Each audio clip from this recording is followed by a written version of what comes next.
Ողջույն բոլորին ընկերներ եւ բարեկալուստ իմ հերթական Primavera P6 դասընթացին եւ այս դասի ընթացքում մենք սկսում ենք ուսումնասիրել օրացույցները, ինչպես են նրանք աշխատում, ինչպես են նրանց ստեղծվում եւ ինչ տեսակի օրացույցներ գոյություն ունեն։ Նախ եւ առաջ օրացույցները տեսնելու համար մենք պետք է ավելացնենք նրան մեր ցանկում, որպեսզի տեսնենք թե ամեն առաջադրանքի համար ինչ օրացույց է օգտագործվում։ Դրա համար նորից անում ենք աջ կլիկ, գալիս ենք columns, այս տրված պատուհանում դուք կարող եք փորձել օրացույցները search անել կամ փնտրել, այսինքն անում ենք Ctrl F այստեղ, եւ այստեղ ուղղակի գրում ենք calendars։ Այսպես։ Անում ենք find եւ տեսեք, մեր օրացույցները գտնվում են մեր general բաժնում, նրան ուղղակի վերցնում ենք, անում ենք աջ եւ կարող ենք իջեցնել ամենաներքևը, okay։ Տեսեք, այս դեպքում մենք կարող ենք տեսնել, որ Primavera P6-ը by default օգտագործում է corporate standard full-time օրացույցները բոլոր առաջադրանքների համար։ Դա նշանակում է, որ ամեն անգամ, երբ որ դուք ստեղծեք նոր օրացույց կամ նոր առաջադրանք կներեք, Primavera P6-ը ավտոմատ ինքն իրեն կօգտագործի այս corporate standard full-time օրացույցը այդ նոր առաջադրանքի համար։ Որովհետև սա նշանակված է default օրացույց ամբողջ ծրագրի համար, որը մենք կսովորենք, թե ինչպես կարելի է փոխել։ Հիմա, ինչպես կարող ենք տեսնել, թե ինչ է կատարվում այս օրացույցի մեջ, կամ ընդհանրապես քանի տեսակի կամ ինչքան օրացույցներ մենք ունենք ամբողջ մեր նախագծում։ Դրա համար գնում ենք վերև Enterprise եւ Enterprise-ից բաց ենք անում Calendars։ Այս պատուհանում դուք հիմա կտեսնեք բոլոր այն օրացույցները, որը ձեզ հասանելի են ձեր Primavera P6-ում։ Բայց եկեք հասկանանք, թե ինչ է կատարվում այս վերևը։ Դուք ունեք Global, ունեք Resource եւ ունեք Project։ Ինչ է նշանակում Global Resource Project։ Եթե հիշում եք, երբ որ մենք խոսում էինք ռեսուրսների մասին, որ ռեսուրսները դրանք global data է, նշանակում է, որ ձեր ռեսուրսները հասանելի են բոլոր ձեր նախագծերում եւ պորտֆոլիոներում, դա է նշանակում global, նույնը կարող է վերաբերվել օրացույցներին։ Հիմա այս դեպքում մենք երբ որ մենք գտնվում ենք global բաժնում, մենք տեսնում ենք այս բոլոր 5 օրացույցները, որը նշանակում է, որ ես փակեմ այս նախագիծը, ստեղծեմ նոր նախագիծ եւ նորից բացեմ այս օրացույցները, ես կտեսնեմ նույն 5 օրացույցները։ Ուրիշ պորտֆոլիոյում, ուրիշ նախագծում, որովհետև սրանք global data-ներ են։ Project-ը նշանակում է օրացույցները նախատեսված հենց կոնկրետ այս նախագծի համար։ Այսինքն, եթե մենք այս ցանկում ունենանք ինչ-որ մի հատ օրացույց, դա կնշանակի, որ այդ օրացույցը պատկանում է միայն այս նախագծին, նա հասանելի եւ տեսանելի է միայն այս նախագծի մեջ, եւ այդ օրացույցը տեսանելի չի լինի մյուս նախագծերի կամ պորտֆոլիոների մեջ։ Դա է տարբերությունը global եւ project level-ների կամ data-ների։ Եվ վերջինը resource նշանակում է, որ դուք կարող եք ունենալ օրացույցներ միմիայն նախատեսված ձեր ռեսուրսների համար։ Եվ սա բերում է մեզ այն մտքին, որ P6-ում գոյություն ունի երկու տեսակի օրացույց։ Օրացույց ձեր առաջադրանքների համար, որը կոչվում է task calendar, եւ օրացույց ձեր ռեսուրսների համար, որը կոչվում է resource calendar։ Հիշեք, որ այս երկու բաները կամ այս երկու օրացույցները միշտ աշխատում են առանձին մեկը մյուսից։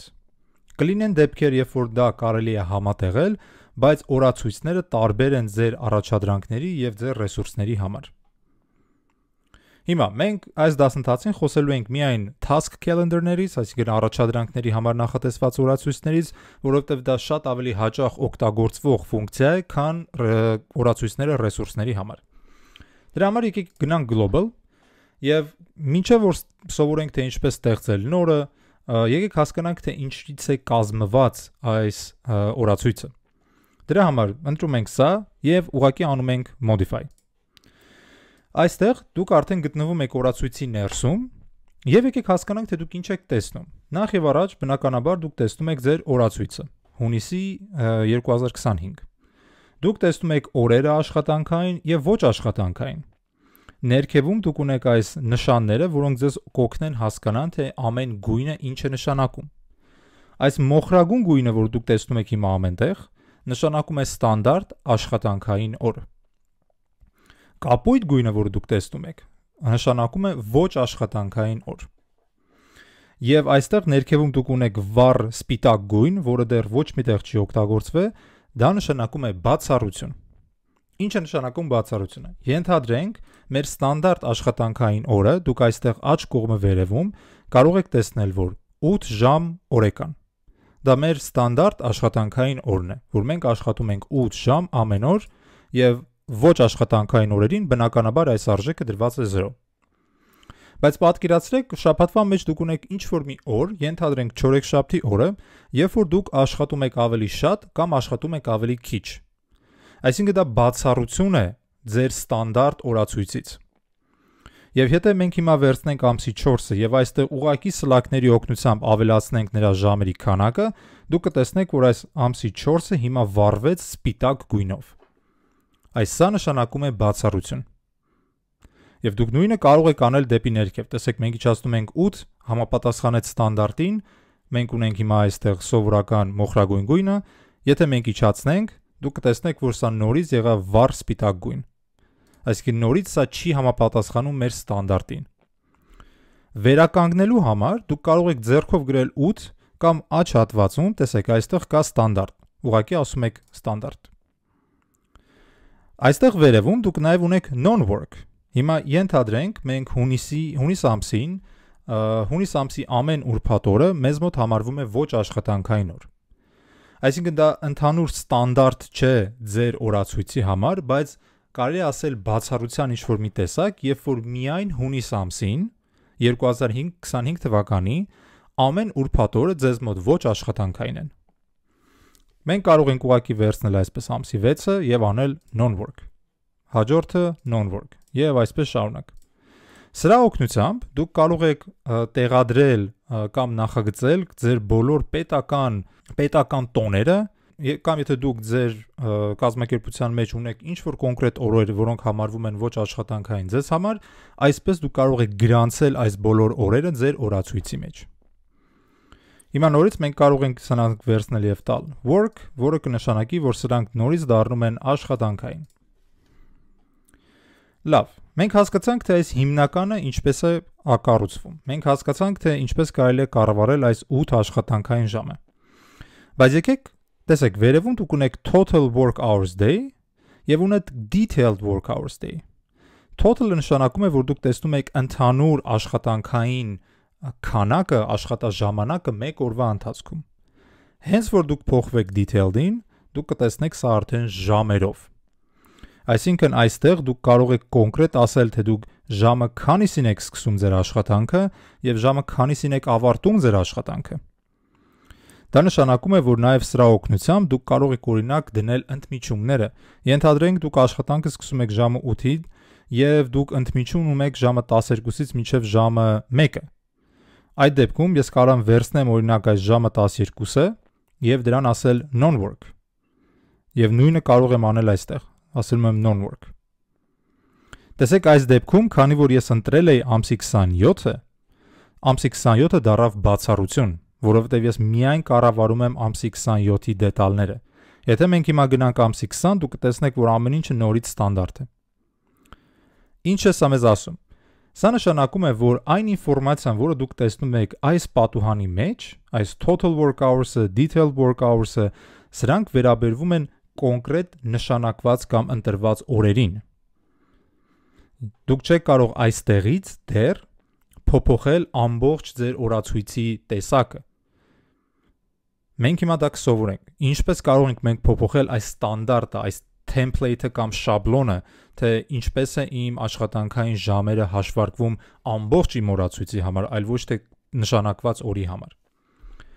Եկեք խորանանք դրա մեջ։ Հիմա վերցնենք այս ամսի 27-ը դնենք ստանդարտ, որպեսզի ամեն ինչը վերականգնվի։ Մենք հասկացանք, թե այստեղից ոնց կարելի է սա կառավարել նորից, որպեսզի դուք փոփոխեք տրված օրվա համար ձեր աշխատանքային ժամերը, ուղղակի ընտրեք այդ աշխատանքային ժամը, դրեք նրան work, կամ եթե դուք ուզում եք դարձնել դա ոչ աշխատանքային ժամ, կամ նշանակեք non-work։ Հիմա եկեք խոսենք աշխատանքային շաբաթների մասին, որովհետև աշխատանքային շաբաթի օգնությամբ մենք կարող ենք գլոբալ առումով փոխենք մեր օրացույցի ձևը կամ structure-ը։ Հիմա work week, որը դուք տեսնում եք այստեղ ներքևում, նշանակում է հենց աշխատանքային շաբաթ, որտեղից մենք կարող ենք փոփոխել այն pattern-ը կամ աշխատանքային ժամերը ամեն օրվա համար եւ սա կկրկնվի ամբողջ մեր օրացույցի մեջ։ Հիմա այստեղ դուք տեսնում եք օրինակ Sunday գրած է 0, դա նշանակում է կիրակի 0 աշխատանքային ժամ։ Երկուշաբթիից ուրբաթ մենք ունենք 8 աշխատանքային ժամ եւ նորից շաբաթ օրը մենք ունենք 0 ոչ աշխատանքային ժամ։ Հիմա պատկերացրեք, եթե մենք սա այստեղ փոխենք եւ շաբաթ օրը դնենք օրինակ 8 ժամ եւ անենք OK, դուք կտեսնեք, որ միանգամից այստեղ շաբաթները դառան աշխատանքային։ Եվ եթե դուք հիմա գնաք աճ, դուք կտեսնեք, որ բոլոր շաբաթ օրերը, որ դուք ունեք, դառել են արդեն աշխատանքային։ Այսինքն, եթե work hours day-ը կամ detailed work hours day-ը դուք օգտագործում եք կոնկրետ 1 օրը փոփոխելու համար, աշխատանքային շաբաթը դուք օգտագործում եք ամբողջ աշխատանքային շաբաթը փոփոխելու համար։ Հիմա տեսեք, քանի որ մենք ընտրել ենք այս detailed work hours day-ը եւ հետո մենք եկանք աշխատանքային շաբաթ, մենք հիմա ամեն օրը կարող ենք տեսնել այսպես դետալավորված։ Հիմա նորից մենք կարող ենք ասել օրինակ շաբաթ օրը մենք չենք աշխատում 8 ժամ, բայց մենք ենթադրենք աշխատում ենք 4 ժամ։ Հետևաբար մենք կարող ենք այստեղից shift-ի օգնությամբ ընտրել ամբողջը եւ ասել non-work։ Եվ մենք շաբաթ օրը ունեցանք ընդամենը 4 աշխատանքային ժամ։ Անում ենք OK եւ վերջ, այդքանը։ Դուք ոչ մի փոփոխություն չեք տեսնի այստեղ, բայց հենց որ դուք ընտրեք շաբաթ օրը, դուք այս detailed work hours-ում կամ total work hours-ում դուք տեսնեք, որ այստեղ նշանակած է 4 ժամ։ Հիմա աշխատանքային շաբաթի ներքևը կա ինչ-որ մի հատ գործիք, որը կոչվում է time periods, բայց եկեք այս դրա մասին մենք խոսենք առանձին տեսահոլովակում, որովհետև սա կարող է մի քիչ շփոթացնող ֆունկցիա լինել, բայց կոպիտ ասած, այս ֆունկցիայի կամ պատուհանի օգնությամբ դուք նշանակում եք, թե քանի աշխատանքային ժամից է կախված ձեր 1 օրը։ Ինչը դա նշանակում։ Ենթադրենք այստեղ գրած է hours day։ Դա նշանակում է քանի ժամ 1 օրվա մեջ կամ 1 աշխատանքային օրվա մեջ։ Եվ նշանակած է 8։ Դա նշանակում է, որ մեր 1 աշխատանքային օրը հավասար է 8 ժամի, որը մենք կարող ենք փոխել։ Եվ որը ամենակարևորը եւ ամենաբարդ եւ շփոթացնող նրբություններից մեկը